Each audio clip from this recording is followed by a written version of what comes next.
श्री कृष्ण जी ने किस तरह से सहयोग किया था। जब वो छोटे से थे तो गोपियों को छेड़ते रहते थे। जब वो घघरी भर के अपने सर पे चलती थी तो उसको कंकड़ मार के तोड़ देती। ये उनकी लीला जो थी, ये जो चुड़ैल थी, इसके पीछे में बहुत बड़ा कार्य था। उस जमुना जी में जिस राधा जी के पैर होते थे, वो राधा जी स्वयं रा माने शक्ति और धा माने धारणा करने वाली, उस शक्ति के पैर उसमें पड़ते थे। उसका पानी ही गंगा जल जैसे पवित्र हो गया, उसमें चैतन्य आ गया। वो पानी भर के जब गोपियां चलती थी तो उनके कंकड़ मार के जो पानी उनके पीठ पर गिरता था, उससे उनकी कुंडलिनी जागृत करती थी। इसीलिए उनको लीलाधर कहते। जब रा माने शक्ति और स उसके सहित, शक्ति के सहित जब वो नृत्य करते थे, तब भी उनके अंदर से चैतन्य बह करके सबके अंदर जाता था और उनकी कुंडलिनी जागृत होती थी। उस जमाने में न तो ऐसी पब्लिक थी, न ऐसे लोग थे जो बैठ करके किसी के भाषण सुनते, न ऐसी जनता थी जो परमात्मा के खोज में घंटों बैठ करके सुनती की चीज क्या। मनोरंजन के साथ ही उन्होंने अपने लीला के साथ ही लोगों की कुंडलिनी जागृत की। इसी श्री कृष्ण ने भी ये बताया है कि हमारी जो चेतना है, मनुष्य की जो चेतना है, इसका वृक्ष नीचे की ओर अधोगति पर जाता है। इसीलिए आप देखते हैं कि जो पाश्चिमात्य देश हैं, जो परदेसी लोग हैं, इनके देशों में जाकर देखिए तो नर्क खड़ा रखा हुआ है। उनको कोई पाप पुण्य का विचार नहीं, माँ बहन का विचार नहीं, किसी भी धर्म का विचार नहीं, पूर्णतः अधोगति में घुस गए। उनसे अपने को कुछ सीखने का नहीं, क्योंकि इसकी जड़ें अपने मस्तिष्क में है। ऊर्ध्वगति को प्राप्त होना चाहिए। ऊर्ध्वगति प्राप्त कैसे होगी? उसके लिए कुंडलिनी का जागरण करना चाहिए। महाराष्ट्र में ज्ञानेश्वर जी बड़े भारी संत हो गए। जब उन्होंने ज्ञानेश्वरी लिखी तो गीता पे ही आख्यान है, लेकिन उसमें खोल कर उन्होंने लिख दिया कि ये कार्य कुंडलिनी के जागरण से ही होता है। उस पर लोगों ने ये बंधन लगाया कि जो 6वां अध्याय है जिसमें लिखा गया है वो पढ़ना ही नहीं, बाकी चाहे जो करते रहिए। तो सब लोग मुंह में तंबाकू रख करके मीलों चल करके विट्ठल के मंदिर में विट्ठल विट्ठल विट्ठल चले जाना, पगला जाते हैं। कहते सर फोड़ डाला हमने। एक मुसलमान थे, शेख करके कहने लगे, माँ नमाज पढ़ पढ़ के घुटने फट गए, पैदल चल चल के पैर फट गए, विट्ठल कहते कहते गला बैठ गया, लेकिन विट्ठल मिला नहीं। उसको कहीं जाने की जरूरत नहीं है। आप ही के अंदर सब कुछ समाया हुआ है। आप ही के अंदर शिव विट्ठल सारे देवी देवताएं बैठे हुए हैं। परमात्मा ने आपको अपने ही स्वरूप बनाया हुआ है, सिर्फ उस शक्ति को आपको जानना है और ये कार्य सहज ही होना चाहिए। जैसे कल कोई साहब कह रहे थे कि ये तो बड़ा कठिन कार्य लोग कहते हैं, नका कहने वाले कहते होंगे, लेकिन असलियत ये है कि जो मूलभूत चीज है वो सहज होनी चाहिए। जो जीवंत चीज है वो सहज होनी चाहिए, ये इसकी पहचान है। कल अगर आपको श्वास लेने के लिए किसी गुरु को बनाना पड़े और आपको जाकर के किताबें पढ़नी पड़े तो कितने लोग जीवित रहेंगे। इसी प्रकार ये एक जीवंत क्रिया, सहज, सह माने आपके साथ पैदा हुआ, ऐसा ये योग का आपका जन्म सिद्ध अधिकार है। लेकिन उसको प्राप्त होने के लिए एक नम्रता चाहिए कि हमने अभी तक इसे प्राप्त नहीं किया, इसे हमें प्राप्त करना है बस। उसके बाद ये कुंडलिनी जो कि त्रिकोणाकार अस्थि में सुप्तावस्था में है, आपको आप जागृत होकर के आपके ब्रह्मरंध्र को छेदन कर देते। श्री आदि शंकराचार्य ने शुरुआत में एक बड़ा सुंदर विवेक चूड़ामणि नाम का ग्रंथ लिखा था। उसके बाद उनके अनेक इस तरह के ग्रंथ हुए। अंत में वो थक गए क्योंकि एक शर्मा नाम के बड़े भारी विद्वान थे, उन्होंने उनसे बहुत वाद विवाद किया। वो तंग आ गए, इन बुद्धिमान लोगों से कैसे बताया जाए कि तुम्हारे बुद्धि में प्रकाश ही नहीं, तुम बात क्या कर रहे हो हवाई। अंत में उन्होंने सौंदर्य लहरी नाम का एक बड़ा सुंदर ग्रंथ लिखा है जिसमें सिर्फ मां की स्थिति लिखी है और हर श्लोक जो है एक मंत्र है। उस मंत्र के जागरण से आपकी कुंडली जागृत होनी चाहिए। लेकिन ये सब चीज परमात्मा के शास्त्र के अनुसार है। ऐसे नहीं कि किसी ने आपको मंत्र दे दिया राम कहो राम कहो। नारद ने दिया हुआ मंत्र दूसरा होता है, लेकिन हर आदमी आता है कहता है तुम राम कहो। राम क्यों कहो? पूछिए। राम का भी एक चक्र है, श्री राम का चक्र है। क्या आपका वो चक्र खराब हो गया है जिस वजह से कह रहे श्री राम को? हर एक चक्र पे एक एक देवी देवता बैठे हुए हैं। जो इसे जानता है और समझता है उसी को ये कार्य करना चाहिए। जिस वक्त कुंडलिनी का जागरण हो जाता है तो ये षट चक्रों को छेदती हुई ब्रह्मरंध्र को छेदती है और सर में से ठंडी ठंडी हवा, आपके अपने सर में से ठंडी ठंडी हवा, जिसको श्री शंकराचार्य ने सलीलम सलीलम ठंडी ठंडी हवा कहा। जितने भी धर्मों कि आप पुस्तक पढ़िए, जितने भी धर्म हो गए सब धर्मों में इसका वर्णन है कि आपका फिर से जन्म होना चाहिए।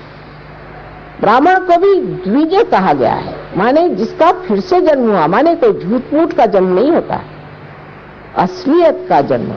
माने ये कि आपका ब्रह्मरंध्र छेद करके कुंडलिनी का जब जागरण होता है तो आपका दूसरा जन्म होता है कि आप आत्मा स्वरूप हो जाते हैं।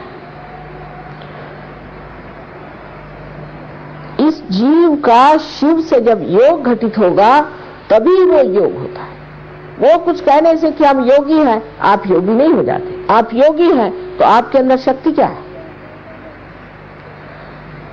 लोग हैं पैसे के लिए दौड़ते हैं, क्या परमात्मा को पैसा वैसा कुछ समझ में आता है क्या? हम देहातों में जाते हैं, लोग हमें 10 पैसे देंगे, 25 पैसे देंगे। हमने कहा भाई हम पैसा नहीं लेते। अच्छा 1 रुपया ले लो।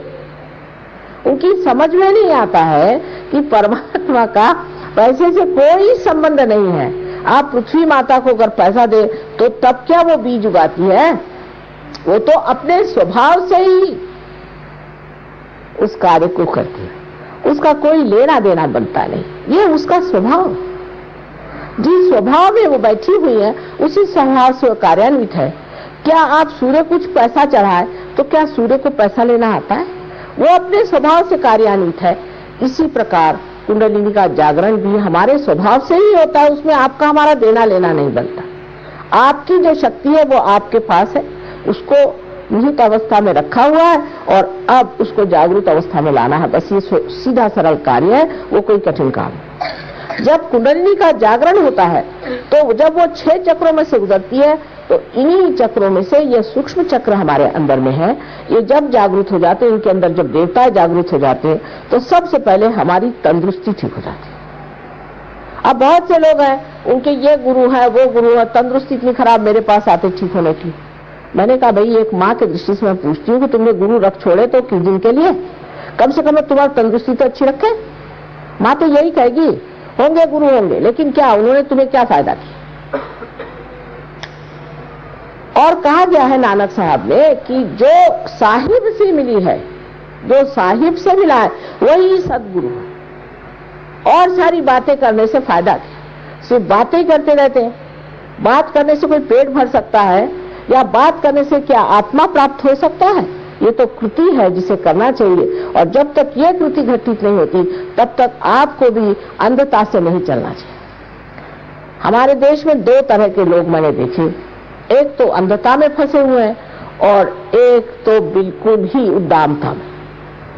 इन दोनों के बीच में सहयोग खड़ा करना बड़ा मुश्किल था, लेकिन हो गया। महाराष्ट्र में बहुत बड़ा खड़ा हो गया है और इस भूमि में राजस्थली में विशेष रूप से होना चाहिए, ऐसा मेरा पूर्ण विचार था। क्योंकि यहाँ चैतन्य जहां तहां मुझे दिखाई देता है, लेकिन आप लोग मुझे मिले नहीं थे उस वक्त। इसलिए मैं सोचती थी कि ऐसे कैसे हो सकता है कि इतने आस्तिक भूमि में असली लोग नहीं होंगे, सब यही नकली लोग हैं। अब आपसे मिल लिया है तो कुछ न कुछ कार्य जरूर हो सकता है। कुंडलिनी के बारे में एक भाषण में तो कोई बता नहीं सकता, लेकिन ये आपकी शुद्ध इच्छा है। आपकी बाकी की जितनी भी इच्छाएं हैं वो अशुद्ध है। क्योंकि आज इच्छा हुई कि हमारे पास जमीन नहीं, फिर इच्छा हुई कि हमारे पास घर नहीं। कोई भी इच्छा पूर्ति होने से इच्छाएं पूर्ण नहीं हो जाती। दूसरी इच्छा आती, तीसरी इच्छा आती, चौथी इच्छा आती। ये तो अर्थशास्त्र, इकोनॉमिक्स का बड़ा भारी सिद्धांत है कि पूरी इच्छाएं कभी पूर्ण नहीं होती। तो वो कौन सी चीज है जिसको प्राप्त करने से फिर कोई इच्छा ही नहीं रह जाती? वही शक्ति जिसे कि शुद्ध इच्छा कहना चाहिए। ये शुद्ध इच्छा हमारे त्रिकोणाकार अस्थि में व्यवस्थित रूप से परमात्मा ने रखी हुई है। और ये शक्ति शुद्ध इच्छा की जब जागृत हो जाती है और जब योग घटित होता है तो अब लेने का क्या है, पाने का क्या है, अब देने का है। जब तक प्रकाश आता नहीं तब तक इस पर मेहनत होती है कि दीप कैसा जलाया जाए, लेकिन जब वो जल जाता है तब वो प्रकाश देता है। इसी प्रकार आपके भी अंदर ये दीप है और आप परमात्मा के मंदिर हैं, उसमें सिर्फ दीप जलाना मात्र है। अब लोग कहते हैं आप पापी हैं, आपने ये पाप कर्म किया, वो पाप कर्म किया, इसलिए भोग रहे हैं, वो कर रहे हैं, इसलिए इतना रुपया चढ़ाओ, पैसा चढ़ाओ। ये सब बेकार बात है। परमात्मा ने आपको मनुष्य स्थिति में ला दिया। पशु माने जो पाश में है उससे ला करके स्वतंत्रता में रख दिया है। अब स्व के तंत्र को जानना है। स्व का तंत्र माने अपने आत्मा का जो तंत्र है, उसे मात्र जानने से ही आप उस दशा में पहुंच जाते हैं जिसे हम योगी जन कहते हैं, जो परमात्मा के साम्राज्य में बैठे। पर योगियों के बारे में भी अपनी कल्पनाएं खूब सारी बनी हुई हैं कि जो घर द्वार छोड़ करके संसार से भागा पलायनवाद कर रहा है। भागना क्यों? हमारे यहाँ जितने साधु संत हुए सब घर द्वार में बैठे। किसने शादी नहीं की थी? क्या श्री राम ने विवाह नहीं किया था कि श्री कृष्ण ने विवाह नहीं किया था? संसार में रह करके ही परमात्मा को पाना है। इससे भागने वाले कभी परमात्मा को नहीं पा सकते। भगेड़ू लोगों को क्या मिल सकती है शक्ति? अगर शक्ति होती तो भागते क्यों? इसमें कोई भी चीज ऐसी नहीं है जिसे आपको छोड़ना है, लेकिन जो चीज अपने चेतना के विरोध में बैठती है वो अपने आप छूट जाएगी। मैं बताऊंगी नहीं, बस इस गली में आप आ जाइए, अपने आप सब बातें छूट जाएंगी। मुझे कहना नहीं पड़ेगा, मैं कहूंगी नहीं तो आधे लोग शायद उठ के ही चले जाए। अपने ही आप काम बन जाएगा। आपके अंदर जब ये टिमटिमाता हुआ दिया आ जाएगा, आप खुद ही देख लेंगे, आप स्वयं शक्तिशाली हो जाएंगे और आप स्वयं अपने गुरु हो जाएंगे। और आप जान जाइएगा कि ये चीज क्या है, क्योंकि आपके हाथों से ही चैतन्य बहना शुरू होगा। ये जो सर्वव्यापी चैतन्य शक्ति है जिससे सारे जीवंत कार्य संसार में होते हैं, वो पहली मर्तबा वो सूक्ष्म शक्ति आपके हाथ में लगेगी और आप आश्चर्यचकित होंगे कि माँ ये क्या शक्ति है। अब बस इतना बताना है कि अगर इस उंगली में जलन हुई या इस उंगली में ठंडक आई या इस उंगली में कुछ हुआ तो ये कौन से चक्र है।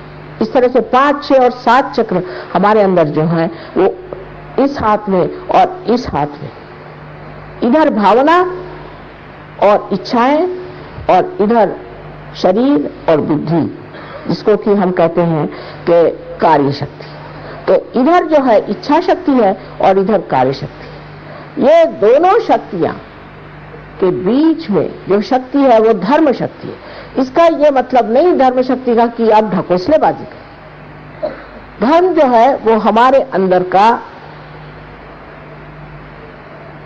पूरा बैठा हुआ एक मानव का स्वरूप है। जैसे कि कार्बन के अंदर 4 वैलेंसी होती है, ऐसे मनुष्य के अंदर 10 है। ये 10 धर्म अगर मनुष्य के अंदर नहीं हो तो मानव नहीं है और इससे संतुलन आ जाता है। और संतुलन इसलिए जरूरी होता है कि जब किसी चीज की उड़ान करनी होती है तो उसमें अगर संतुलन नहीं रहे तो वो चीज उड़ ही नहीं सकती, कायदे से चढ़ नहीं सकती। इसलिए धर्म की लोगों ने व्यवस्था की, बड़े बड़े सत्पुरुषों ने, कि धर्म मनुष्य अपने अंदर जागरूक करे, धर्म में बैठा रहा, और जब उसके अंदर धर्म जागरूक होगा तब उसकी कुंडलिनी बहुत ही आसानी से चढ़ जाएगी। अब इसके लिए ये मतलब नहीं कि आपने कहाँ जाकर के धर्म करने का, ये मतलब नहीं कि आप जाकर के कितने लोगों को आपने पैसा बांटा कि क्या किया। धर्म का मतलब है एक ही अक्षर में मैं बताऊं कि क्या आप प्रेमी जन हैं। प्रेम यही आत्मा का स्वरूप है, उसका प्रकाश सत्य है, लेकिन प्रेम परमात्मा ने किया, इसीलिए सारी सृष्टि रची और आपको बनाया, और उसी प्रेम में ही उसने आपका सत्कार किया हुआ है, आपको आवाहन किया है कि आप उनके दरबार में पधारे और व्यवस्थित रूप से अपने कृपालु पिता का जो कुछ आशीर्वाद है उसका पूरी तरह से उपभोग लें। आपको किसी तरह से दुख ताड़ना देने का उनका कभी भी विचार नहीं था, और न वो कभी देते हैं। जो देती है तकलीफ वो हमारे बनाए हुए घरोंदे और हमारे ही बनाए हुए जेल, हमारे ही दिमागी जमाखर्च से इंसान ने जो घरोंदे बनाए हैं उसी का दुख हम उठाते हैं। परमात्मा ने तो सारी सृष्टि जैसे पक्षियों के लिए गाने के लिए बनाई है, ऐसे आपके लिए भी आनंद की बनाई। उस आनंद की स्थिति में आपको जाना है। और कल मैं आपको और सहजों के बारे में, चक्रों के बारे में बताऊंगी, और परसों मैं आपको आत्मा का स्वरूप बताऊंगी। इस भाषण का तो कोई अंत नहीं, मेरे न जाने हजारों भाषण हो चुके हैं, और तो भी सब लोग कहते हैं कि माँ हर बार आप कोई नई बात कहती हैं। लेकिन सबसे बड़ी बात है कि सबसे जो अपना सत्य है वो एक है कि हम आत्मा स्वरूप है, उसे प्राप्त होना है। बस इस चीज को पाते ही सारा प्रकाश हमारे अंदर आ जाता है। जो हमारे यहाँ बड़े बड़े संत हो गए, क्या वो लोग पढ़े लिखे लोग थे? किसी यूनिवर्सिटी के पढ़े हुए थे? कुछ भी नहीं।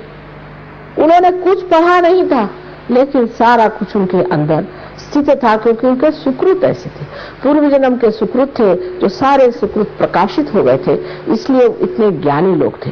इसी प्रकार आपकी भी घटना घटित होती है, और ये बहुत सहज और सरल कृति है, और आप लोग चाहें तो अभी इसी वक्त ये घटना हो सकती है। ये कह रहे करवाइए, आप लोगों का क्या कहना है?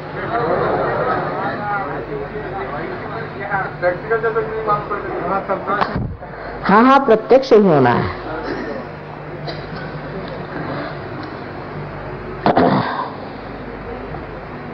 होने को तो बहुत आसान है, लेकिन जैसे हमारी स्वतंत्रता हमें आसानी से मिले तो उसकी परवाह नहीं रही है। ऐसा ही हो जाता है कभी कभी कि बहुत ही सहज काम हो जाता है, लेकिन अंकुरित होना बहुत आसान है, पर उसका वृक्ष बनाना आपके हाथ में है। इसीलिए अभ्यास करना पड़ेगा, थोड़ा सा उस पर ध्यान देना पड़ेगा कि अपनी कुंडलिनी को हम किस तरह से स्थित रखें। अगर ये आप सीख लें तो आप स्वयं एक से एक गुरु हो जाएं। तो इतना मुझे वचन होना चाहिए कि पार तो हम करा देंगे, लेकिन पार होने पे जमना पड़ेगा। थोड़ा जमने की व्यवस्था यहाँ पर हो जाएगी। उसके लिए कोई आपको मेहनत करनी नहीं, खास कोई विशेष बात नहीं है, बहुत सर्वसाधारण सी बात है, पर थोड़ा ध्यान देना पड़ेगा। और ये जानना चाहिए कि परमात्मा जैसे हैं वैसे हैं, उनको हम नहीं बना सकते। उनके बारे में हम नहीं कह सकते कि परमात्मा ऐसे ही होना चाहिए, इसमें ऐसा ही होना चाहिए, उसमें वैसा ही होना चाहिए। जो है सो उसे देखिए।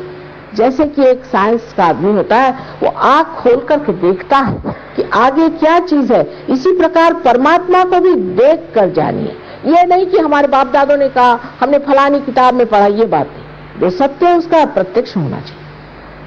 आशा है इस जयपुर में सहयोग बहुत जोरों से पकड़ लेगा, और उसके बाद इसके ग्रामों में और इसकी छोटी छोटी जो बस्तियां हैं वहां मैं जा पाऊंगी। मैंने पहले ही जब यहाँ आई थी तो कहा था कि इसके ग्रामों में मुझे ले चलिए, लेकिन शहर में ही इतने आस्तिक लोग हैं, बड़ा आनंद आया मुझे। अभी इसकी कृति हम लोग करेंगे, बहुत आसान, इसमें कृति है ये नहीं, बहुत ही आसान चीज, ठीक है। आपको कोई प्रश्न हो तो पूछ लीजिए, नहीं तो बाद में एकदम से कोई खड़े हो जाते हैं जबकि ध्यान होता है कि माँ ये क्या बात है। कोई प्रश्न हो तो पूछ लेना चाहिए, उसके बाद बीच में उठ करके खड़ा नहीं होना चाहिए। और ध्यान करने के बाद ये है कि आदमी शांत पूर्वक घर जाए, ये नहीं कि आप बीच में उठ के चले जाएं या ध्यान के वक्त एकदम से लोग उठ के चले जाते हैं। सब लोगों को करना चाहिए, 10 मिनट की भी बात नहीं है, 10 मिनट में ही अधिकतर लोग पार हो जाएंगे। और सब लोग विश्वास रखें अपने अंदर, अपने को निम्न न समझे, किसी तरह से न्यून न समझे, सब अपने अंदर विश्वास रखें। ये बहुत बड़ा समय है और इस समय में ये घटित होना ही चाहिए। आप हमारी ओर इस तरह से गले में अगर कोई गंदा डोरा पहना हो तो निकाल दीजिए, वो कभी कभी अटकाव करता है। गंदे डोरे अच्छे नहीं होते, किसी से लेना नहीं चाहिए। पैसों से ली हुई चीज कभी भी परमात्मा की हो नहीं सकती।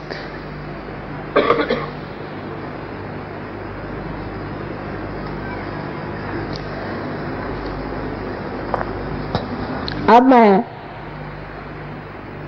आपसे कहूंगी कि आप अपना ये हाथ, यहाँ पे क्या कहते हैं लेफ्ट को, मतलब हर जगह बाया ही कहते हैं, हाँ लेफ्ट को, लेफ्ट बाया हाथ, क्योंकि हर एक भाषा में मैं देखती हूँ, हिंदी में हर बार बाया और इसे बाया, ये तो हमारे यहाँ भी कहते हैं बाया दाया, इसे बाया और इसे दाया कहते हैं, पर अपने गुजराती भाषा में अलग है।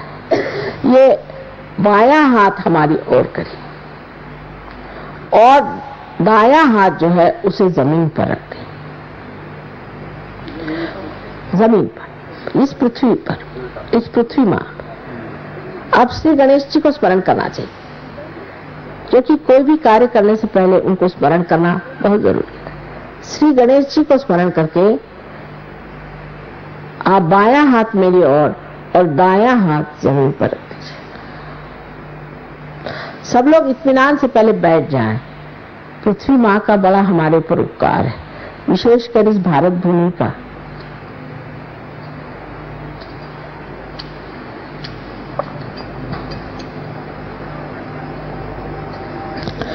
अब हम क्या कर रहे हैं कि हमारी जो इच्छा शक्ति है ये जड़ शक्ति है, उसको हम एक तरफ से चैतन्य दे रहे हैं और उसके अंदर की जड़ता जो है ये दाएं हाथ से पृथ्वी तत्व में छोड़ रहे हैं।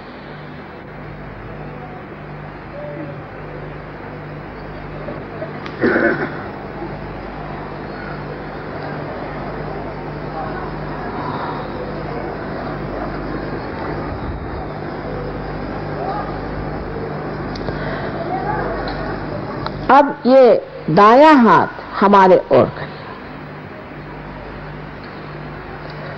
और बाया हाथ आकाश तत्व की तरफ, ये हमारी इस तरह से पीछे करें, हाथ को पीछे की ओर, हाथ का तलवा जो है पीछे की ओर करें, बहुत ऊंचा नहीं, नीचा, जिससे कि आप आराम से, परेशानी की कोई चीज नहीं होगी। ये जो हाथ है इसमें क्रिया शक्ति है, जो भी हम क्रिया करते हैं वो आकाश तत्व में बाद में मिल जाती है।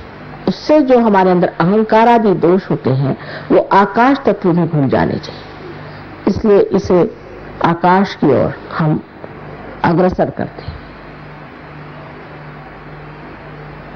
अब हम देख रहे हैं कि आपके एक चक्र बहुत जोर से पकड़ रहा है, जिसे हम कहते हैं कि लेफ्ट विशुद्धि। ये चक्र इसलिए पकड़ रहा है कि आपके अंदर ये भावना है कि मैं कैसे पार हो सकता हूं, ये कैसे हम कर सकते हैं, मैंने तो ये पाप किया, मैंने वो पाप किया। मेहरबानी से ये जानिए कि आप माँ के बेटे और माँ के प्यारे भक्तगण हैं। इस तरह की बात सोचनी ही नहीं, इस प्रकार की बिल्कुल बात न सोचिए।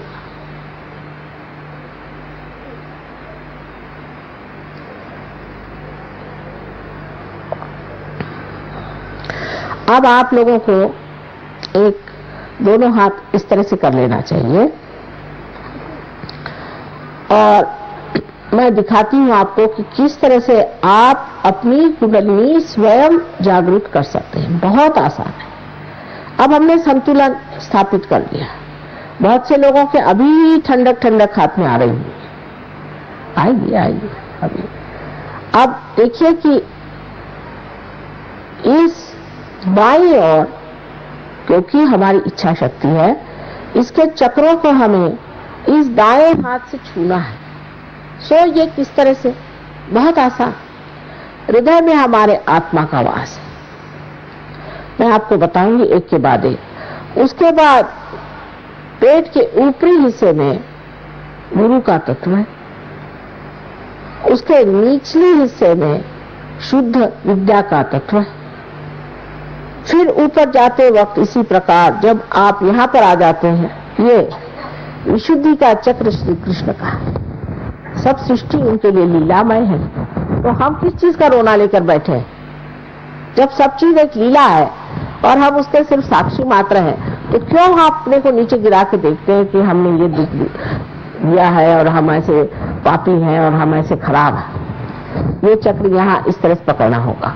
जैसे कि आप देखिए, हाथ को इधर ले जाए सामने से, बहुत से लोग पीछे से पकड़ दे, गलत है। इस तरह से सीधा पीछे की तरफ ले जा। ये बहुत जोरों को पकड़ रहा है इस वक्त।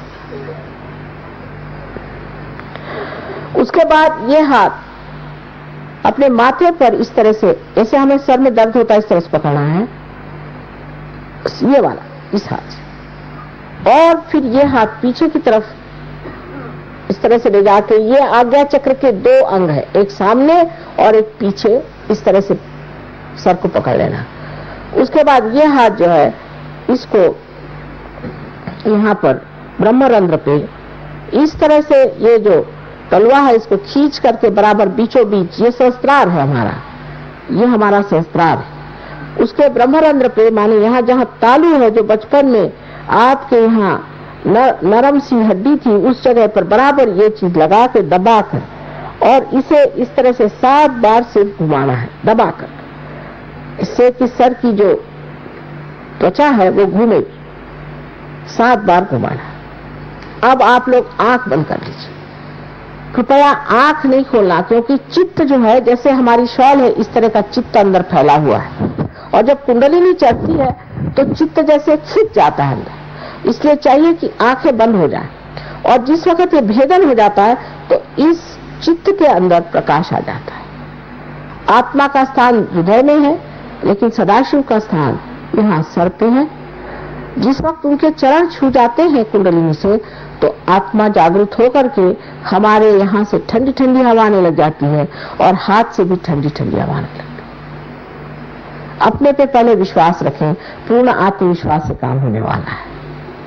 अच्छा, अब ये हाथ इस प्रकार हमारी ओर रखें। ये आपकी इच्छा शक्ति है, बिल्कुल सादी चीज है। इस हाथ को हमारी ओर रखें, और इस दाएं हाथ को, जो कि क्रिया शक्ति है, जैसे मैं बताती हूँ, एक एक चक्र पे रखें। अब आंख न खोलिएगा, कृपया आंख को नहीं खोलना है। अब ये जो दायां हाथ है, इसे अपने हृदय पे रखें। अब उल्टा भी कर रहे हैं कुछ लोग। मैंने कहा था कि बायां हाथ मेरे ओर करें, बायां हाथ मेरे ओर करें, नहीं। और अब ये जो दूसरा हाथ है, जिसे दायां कहते, इसे हृदय पे रखें और आंख बंद करें। आप प्रसन्न चित्त बैठे, प्रसन्न चित्त बैठना चाहिए, क्योंकि सारे जन्म जन्मांतर का जो फल है आज फलद्रूप होने वाला है। इसलिए प्रसन्न चित्त बैठे, कोई भी घबराने की चीज नहीं। कुंडलिनी आपकी माँ है, आपकी अलग अलग व्यक्तिगत माँ है, और वो आपको इतने प्यार से पुनर्जन्म देती है कि आपको आश्चर्य होगा। अब इस दाएं हाथ को हृदय पे रख के और मन में कहिए पूर्ण श्रद्धा के साथ, एक सवाल मुझसे पूछना होगा कि माँ, क्या मैं आत्मा हूँ? ये सवाल पूछिए, पूर्ण हृदय से पूछे, माँ क्या मैं आत्मा हूँ? नहीं, मन में पूछिए, जोर से नहीं, नहीं जोर से नहीं पूछिए, मन में पूछिए।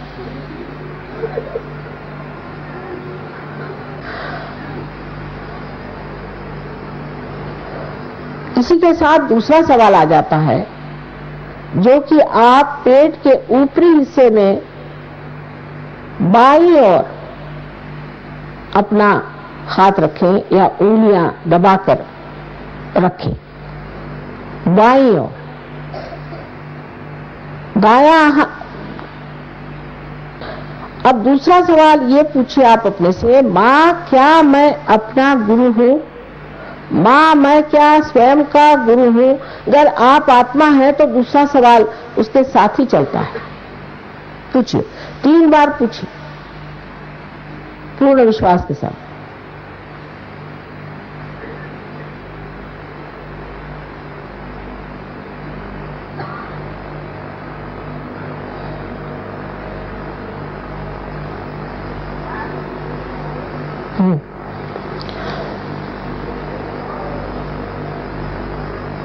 अब अपना दायां हाथ पेट के नीचे के हिस्से में बाईं ओर रखें, दबा के। ये मैंने कहा है कि शुद्ध विद्या का चक्र है। इस जगह मैं आपसे ये कहना चाहती हूं कि आपको परमात्मा ने स्वतंत्रता दी है, चाहे आप स्वर्ग में जाएं चाहे न जाएं। इसलिए मैं आप पे कोई जबरदस्ती नहीं कर सकती। आपको अपनी स्वतंत्रता में कहना होगा कि मां मुझे कृपया शुद्ध विद्या दीजिए। शुद्ध विद्या माने परमात्मा के कायदे कानून की विद्या। मां मुझे शुद्ध विद्या दीजिए, आप दीजिए, इस तरह से कहना होगा। पूर्ण हृदय से कहें, मुझे शुद्ध विद्या दीजिए, मुझे पवित्र विद्या दीजिए। ये कहने से ही कुंडलिनी जागृत होगी। इसे 6 बार कहना होगा, क्योंकि ये चक्र में 6 जो पंखुड़ियां हैं उनको जागृत करने के लिए आपको ये 6 बार कहना होगा। हाँ,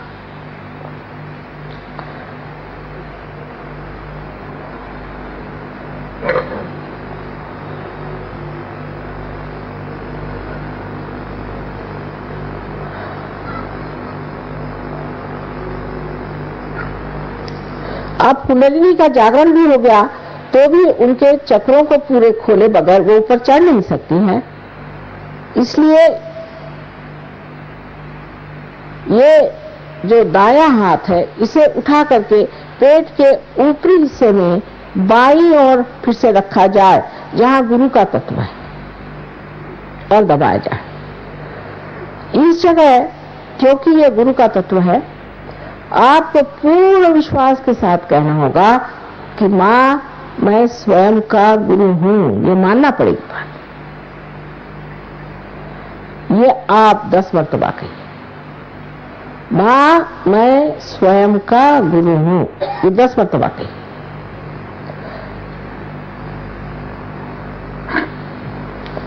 ये बात आत्मविश्वास के साथ आपको कहना होगा।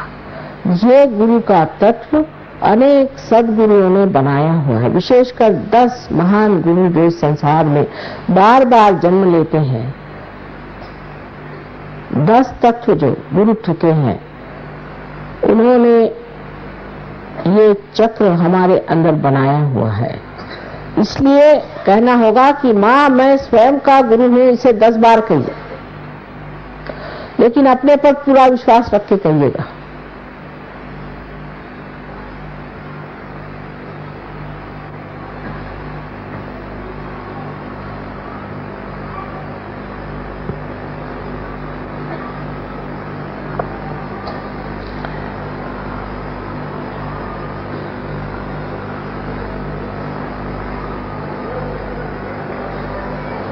अब दाएं हाथ को फिर से उठा करके आप अपने हृदय पर रखें।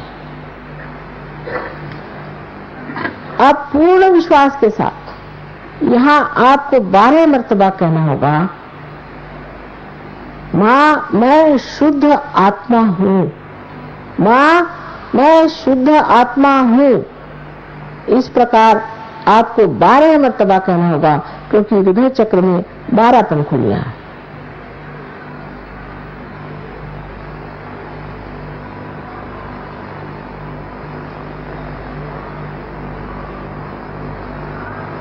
इसे कहते हैं शिवोहम शिवोहम शिवोहम।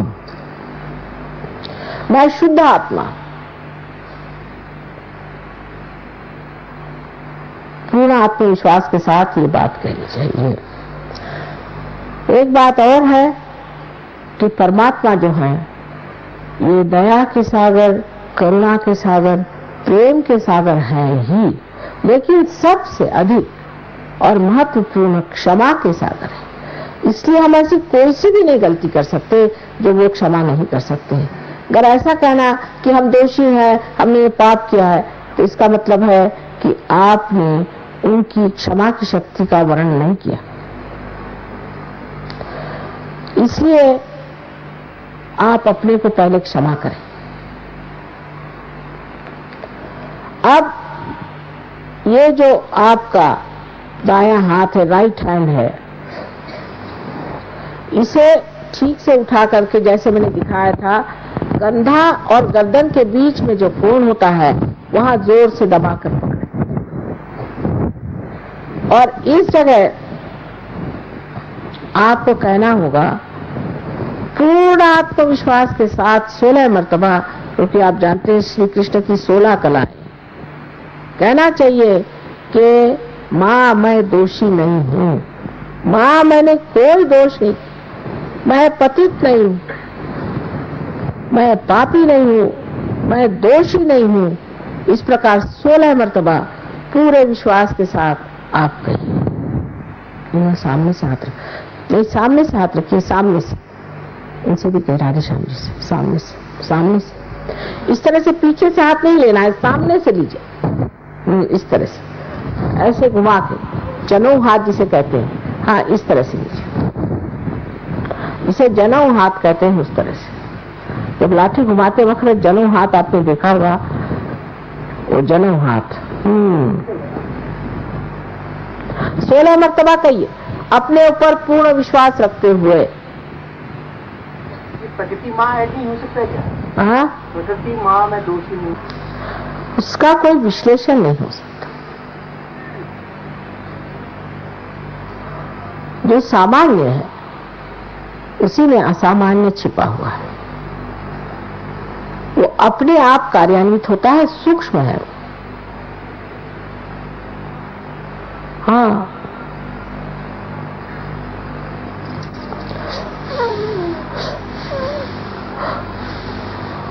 अब इस हाथ को अपने कपाल पर आड़ा रखें और दोनों तरफ से दबाएं, जैसे मैंने दिखाया था, जैसे हम सर दर्द के वक्त अपना सर दबाते।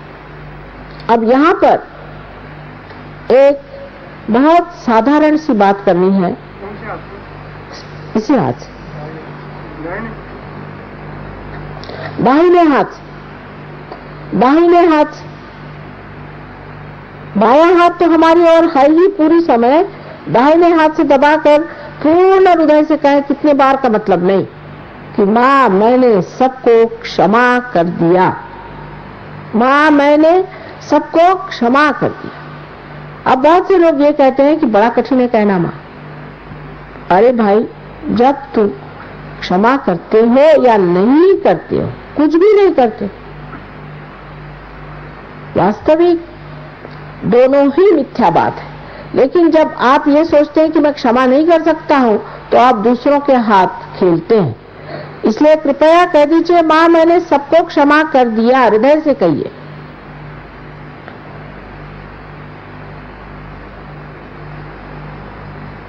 अब अपने समाधान के लिए आप इस हाथ को पीछे की ओर, सर के पीछे की ओर रख के जरा पीछे ऐसा हाथ पे बोझा दे करके अपना सर पीछे की ओर ले जाएं, थोड़ा बोझा दे करके सर पीछे की ओर ले जाएं और इस वक्त एक बात कहे, पर किसी तरह का दोष या पाप अपने सर पे न लेते हुए सिर्फ एक बार कहे कि हे परमात्मा, हमने तुम्हारी शान में अगर कोई गलती कर दी हो तो उसकी क्षमा कर दीजिए, आपके समाधान के लिए। लेकिन कोई दोष और ये और हमने वो किया, ये जोड़ने की इस वक्त जरूरत नहीं है। पूरे हृदय से कहे कि हे परमात्मा, मेरी हाथ से कोई गलती हो गई हो, मैंने आपकी शान में कोई ऐसी गलत बात कर दी हो जो ठीक नहीं है, उसे आप कृपया क्षमा कर दीजिए।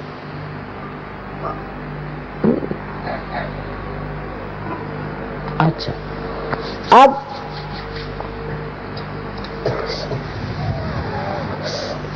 अब अपने हाथ को पूरी तरह से तनाव के साथ खोलें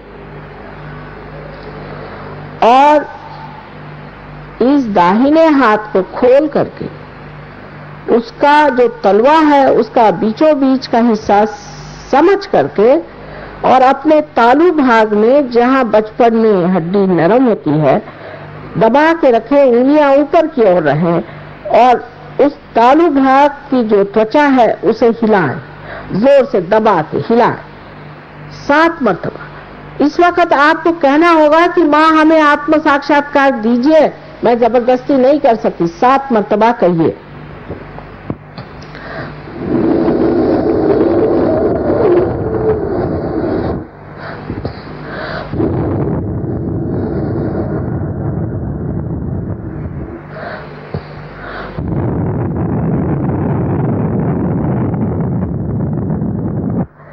माँ हमें आप आत्म साक्षात्कार दीजिए, कृपया आत्म साक्षात्कार दीजिए।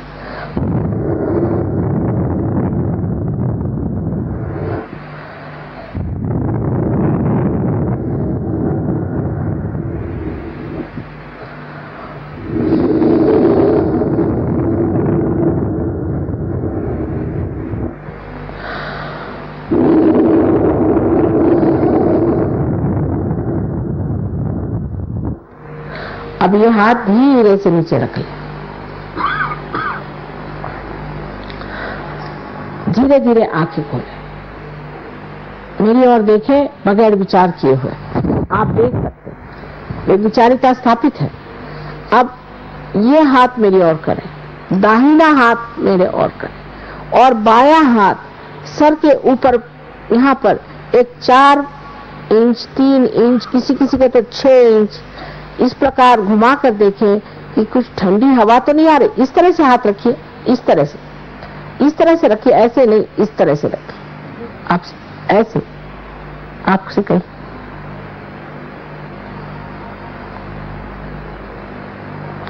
आ रही ठंडक नहीं? आप तो उल्टा ही करे जा रहे हैं तब से। ये हाथ मेरी ओर करें, हाँ, और इसे ऊपर रखिए, ऊपर में, ऊपर हाथ से अधांतरी ऊपर में रहना। आ रही? ठीक है, आनी चाहिए, ना ही नहीं करो। 1 मिनट शांति पूर्वक निर्विचार में रहो।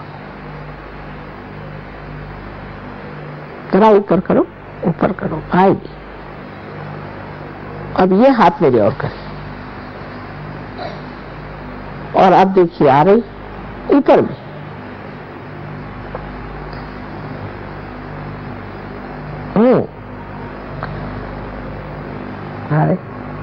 जरा ऊपर देखिए, किसी को तो यहाँ तक आती ठंडी हवा। फिर से इस हाथ से देखिए एक बार फिर।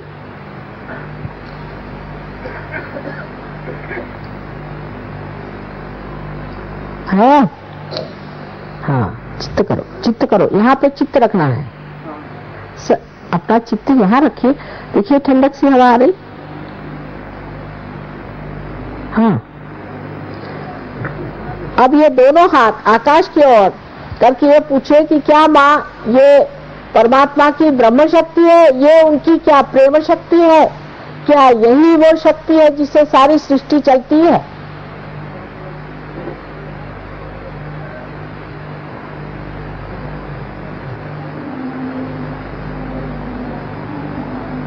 हाँ, अब शंका नहीं कर रही, शंका की चीज नहीं है ये। अब दोनों हाथ नीचे करें,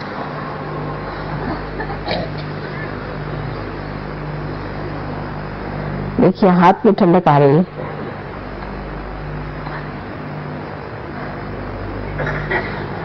आ गई थोड़ी तो मालूम नहीं है आपको लीवर की शिकायत बैठी थोड़ी सी।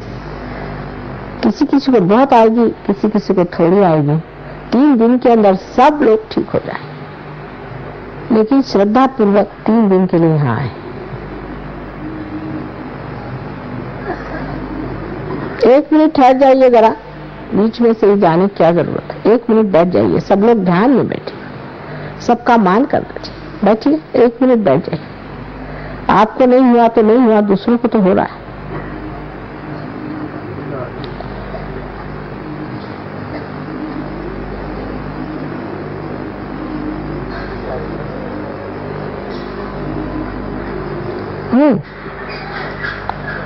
अरे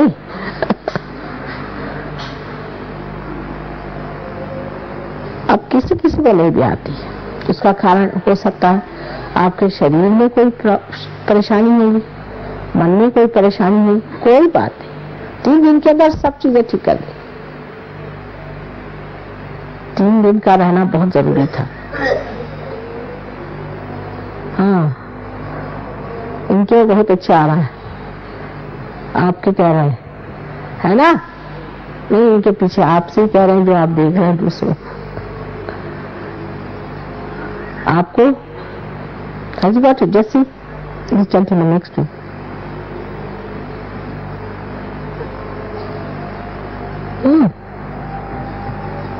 आपके अब हमारी ओर आप बिल्कुल विचार किए बगैर देख सकते हैं। ये निर्विचार समाधि है। इसके बाद निर्विकल्प, वो भी हो जाएगा।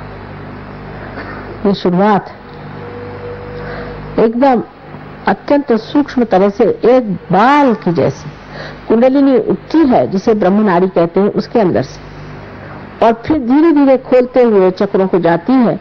और भी जब चक्रों का प्रस्तार बढ़ जाता है तो कुंडलिनी के और भी जो अंग है वो खुलने लग जाते हैं, और अनेक सूत्रों से जो कुंडलिनी बनी हुई उसके अनेक सूत्र एक के बाद एक खुलने लग जाते हैं।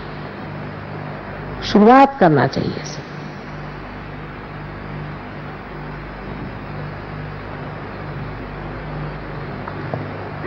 सारे संतों को हमारा नमस्कार।